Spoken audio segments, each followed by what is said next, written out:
travel all summer. There was food festival after food festival after food festival.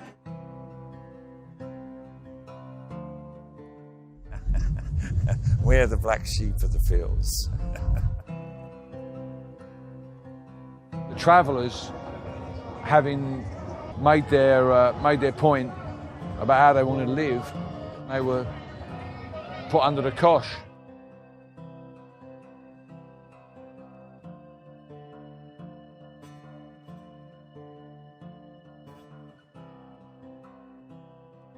They were trying to put forward an alternative lifestyle, and that wasn't acceptable. And unfortunately, what happened at the Beanfield was what happened to the miners, you know. It's exactly the same sort of thing.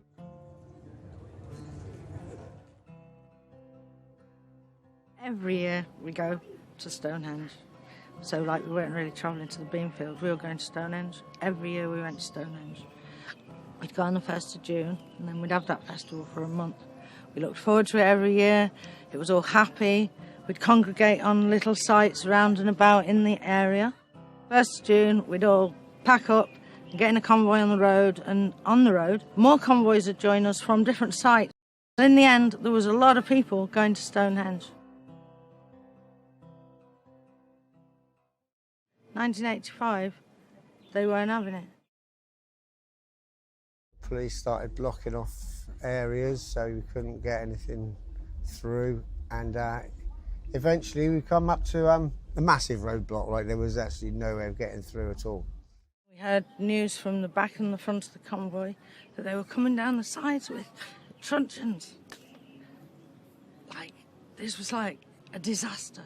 I wasn't far from the front. Anyway, we got out with some bow saws and cut the fence down, so because there was like they were coming up from the back and they were coming from the front, and they're all standing there real scary, like, you know, it was like, what, how are we going to get out of this one?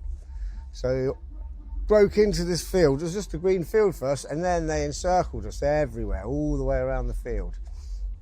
All their truncheons and their, you know, battle shields and everything. That was crazy. They weren't having no talking, there was no negotiation. They didn't want to know nothing, they was just banging these shields. A lot of them had no numbers.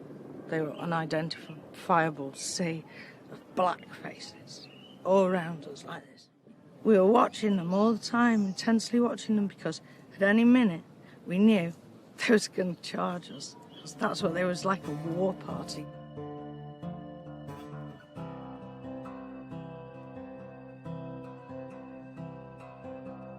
I was 22 years old and my daughter was 5 months. My daughter Joy. There was this field, right, and there was this bus driving up the field, and I got with Joy, and it was like there were police just fucking going mental. And I jumped on this bus, and there was like 5 women and 6 babies on this bus, basically. They threw blocks through the windows, right? There was glass went all over the kids were just bleeding. They smashed the girl who was driving. It was like so fucking heavy. As they came and smashed and hurt and dragged people, you just ran for your life. And everyone ran to the edges of the field. And where I ran, it went down, and there was a little bridge over, and all the people were going over the bridge and just getting put into police vans on the other side of the hedge.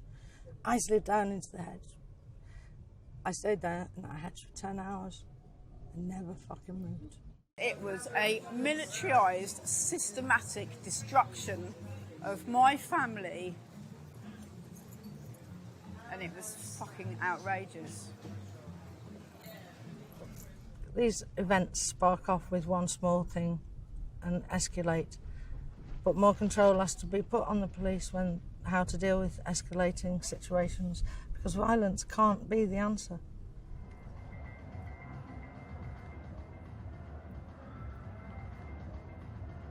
The whole point about this southeast corner is the history of the house southeast corner, and that started off with travellers making their own entertainment, and their entertainment got better and better.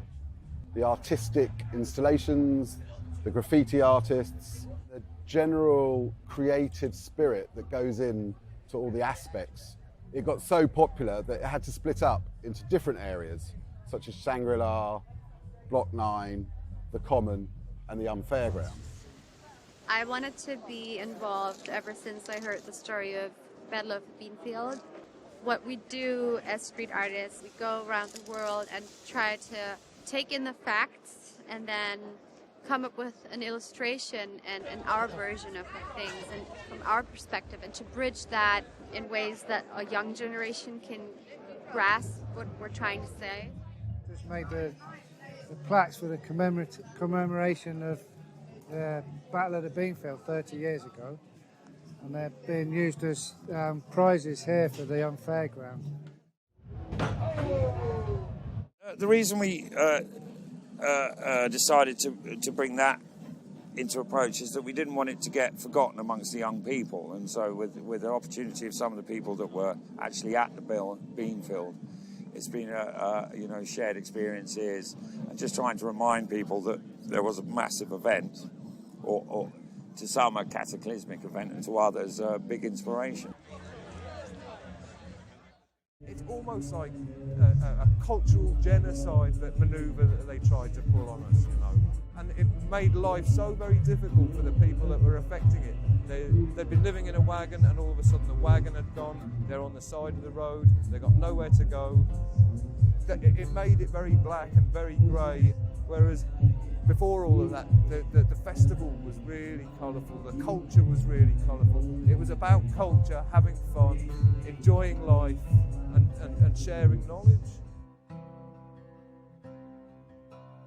When the police take orders from politicians, people's fundamental human rights are going to be abused. Ultimately, the police are the defenders of the citizens. They're not the defenders of the establishment.